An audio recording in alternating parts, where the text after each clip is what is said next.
Okay.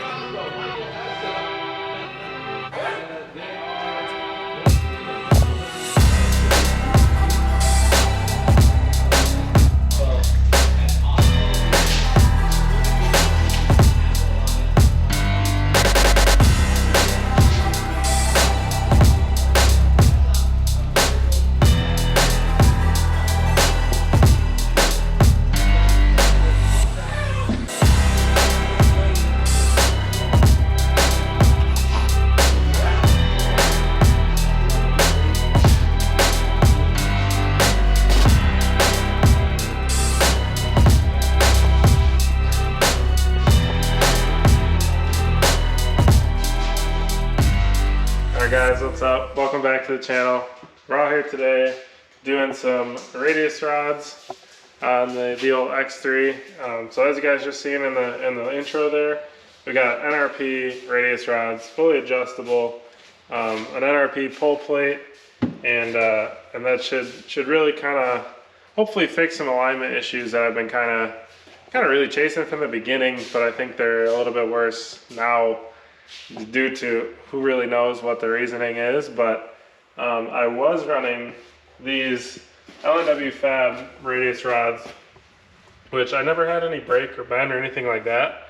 And I mean, they've had a hard life, but I did already go through a set of the bearings that go in these, or heim joints I'll call it, sorry.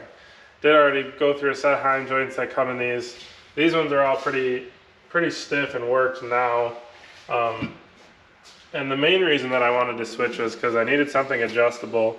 My rig kind of like tracks weird down the road, and I don't know if that's from maybe the chassis bent somewhere, for all I know. Maybe the trailing arms are tweaked a little bit, maybe the radius rods are tweaked a little bit and I don't know it. You know, and it's kind of one of those things where if I had an adjustable, I could, you know, readjust the toe, readjust the camber. If I bend a wheel, if I bend anything in the future moving forward, like worse, I know you don't have like all the adjustment here, but you might be able to you know, adjust one out as far as you can for the weekend and like ride around still or something. Whereas a solid mount, you kind of just stuck with it however it's gangster leaning, you know. So that's I'd say that's probably some of the biggest reasoning on changing myself. Also, it's always been kind of towed funny too, since the beginning. Which I don't know if that's the trailing arms or these. So it's like, I mean, even when these have like to be perfect and spec to be, you know, to make your toe or your camber. Like you have literally no adjustment. So it's like, just got to be manufactured perfect to work, which I don't know, just wasn't the right method to go. You know, you live and you learn, you buy parts and you get different ones when you find out what you actually want to do with the build. So that's the direction I'm going here. They seem like great stuff. They're actually, so like the upper one is straight, and as you can see, these ones are arched a little bit, but it looks like they're actually about the same high clearance because it's thinner material, like diameter. I don't know if that makes sense, but yeah, like that's a good example of it. So like the bolt holes are lined up, but as you can see here, like that's a key spot to lose, you know, that much material to get out of your way for crawling and stuff like that. So these heims are actual JMX FK heims, which is like some of the best stuff that you can buy, if not the best that you can buy. And all this stuff is made in America, so that's cool too. But I guess we'll bring it over to the rig. So I've already got it tore down here, and I'll show you guys some other issues we kind of ran into. And so I ordered new axles after power washing the rig after the last ride at the cliffs. Noticed that these clamps right here were actually just kind of chilling, and this was doing this, and I'm like, wow, that's not good. And when I drove it back into the shop, I noticed some clicking noise going on, and I don't know if it'll do it. Of course not. Drained it all. Yeah, well, this one was doing it earlier. Maybe get a shot of this one. Oh yeah. So that's all water. So obviously that was my problem there. You know, I'm sure these joints, these CVs are clicking or not on their way out. These are the original axles from this rig, so I mean, they don't owe me anything. I figured it's time to just buy a fresh set of OEM axles, throw them in there, and start fresh with life on the axle game. But they were stuck in the diff, or trans, whatever you want to call it, and the axle actually pulled out of the CV when I was taking it apart. And as you can see here, yeah, pretty scary looking. And when I first bought this rig, we actually tore it apart and greased the wheel bearings and put anti-seize on the axles where they go into the trans, which, I mean, this is the result. Like, yeah, they've been in there for, I think, I don't know, 1,300 miles or so, or something like that. So it's hard to say, really, if like the anti-seize helped or hurt or what, but I mean, it was stuck in there. But luckily, you can pull the other side came out, and I was able to, you know, pound a pipe or something through and knock this one out. So if you ever break an axle on one side and you can't get it out, or you don't have a slide hammer on the trail, I mean, you can take your chances and pull your other side apart and hope that axle comes out. Otherwise, you might end up with two stuck in the diff or trans, which would definitely suck. But in my case, as you can see, this one came out, so I was able to beat something through and get that out.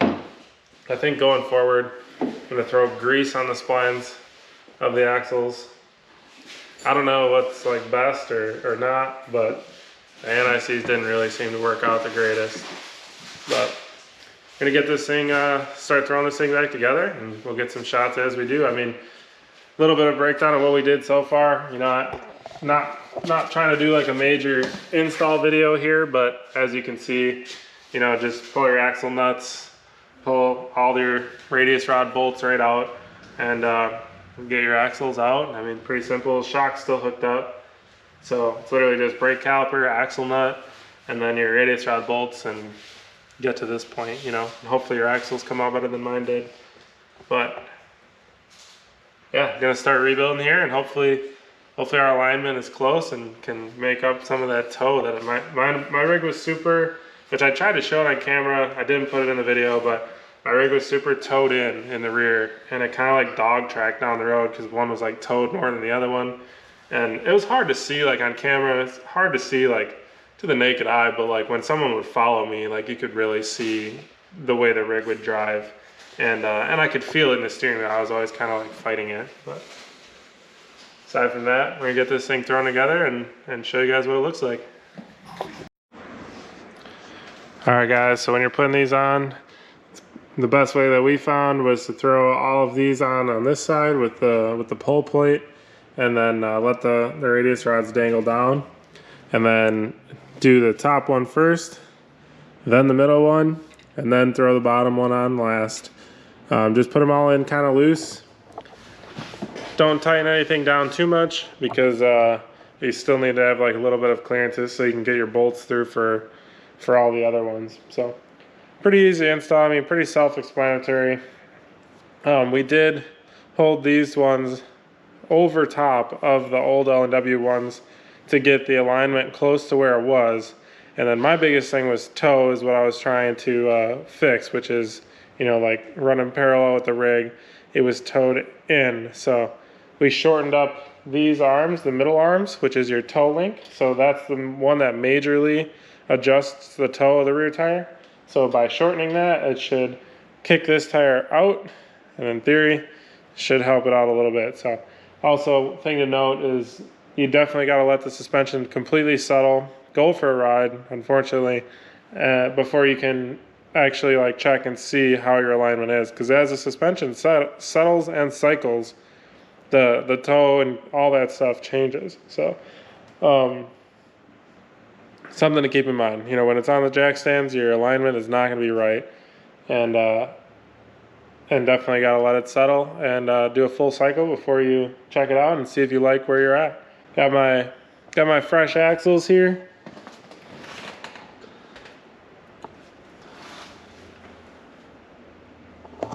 Just went with OEM again. They treated me pretty dang good on the first go around. So like I said, 1,300 miles. hard miles, you know, abuse, and that they never actually failed. Literally just the clamps came loose. So maybe this is a PSA for anybody else out there.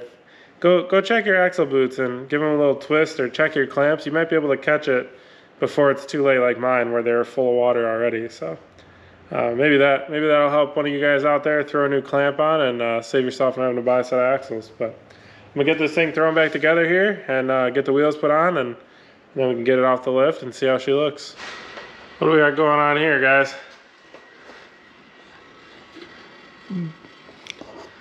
Draining front diff fluid. Here on Blown Diff Off-Road, we don't know a whole lot about that because typically the diff's blown before we even change the oil. So all jokes aside, the Halo 30 is holding in there. I'm servicing it right now, so you know it's got some abuse on it. Nothing too terrible. You know, we're not rock bouncers, but it is hanging in there, working great, and solid investment so far. But just doing some preventative maintenance before I drop this thing back down and get it off the lift.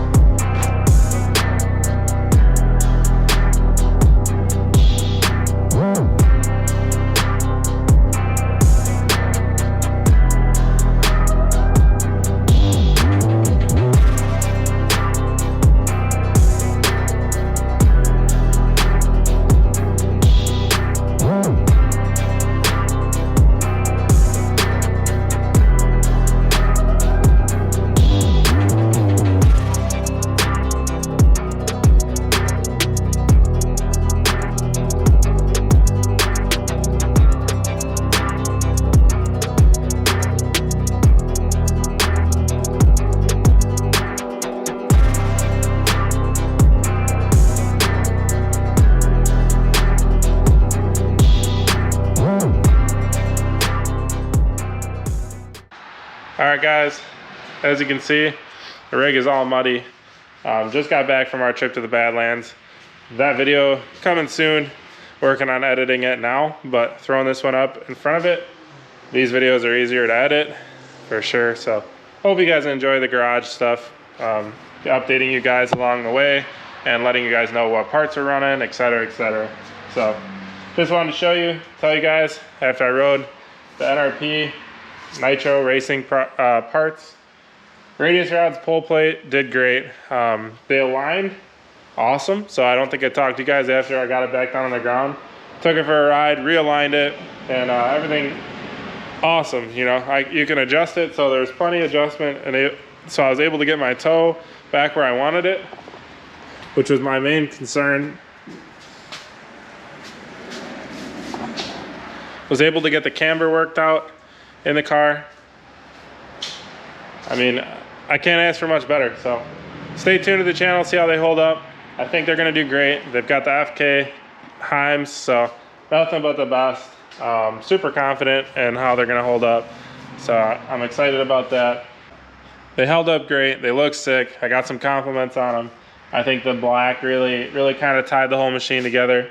So that if you guys are looking for any other parts, you know, they've got shifters, sway bar end links, radius rods, tie rods, pull plates, and some badass apparel also. So if you guys need any of that stuff, check it out. Nitro Racing Parts. And shout out to those guys for helping us out on some parts. Super rad to get some support. And obviously, it's nothing but the best. I wouldn't run it. I wouldn't recommend it like this if I didn't truly think it was going to be a great product. You guys know us. We give it to you straight. If the parts suck, they suck. That's about it, man. I mean, hope you guys enjoyed the video. Hope you enjoyed these updates, and check out these bro wheels. This is Grandpa Josh's vet. Posted up. He's doing an angle kit, exhaust, headers, etc. If you guys are curious, maybe you'll see that thing in a future video. Who knows? But it's pretty rad. My vet, I don't know if this thing's made an appearance on the channel. I've had it for a while though, a couple months now, and I'm sure you guys will see some drifting content eventually when I run out of riding content. So, see you guys on the next one. Check out Nitro Racing Parts if you need anything. And so hit that subscribe button. Bye. Do you like the NRP radius rods? What do you think? See, even she likes them.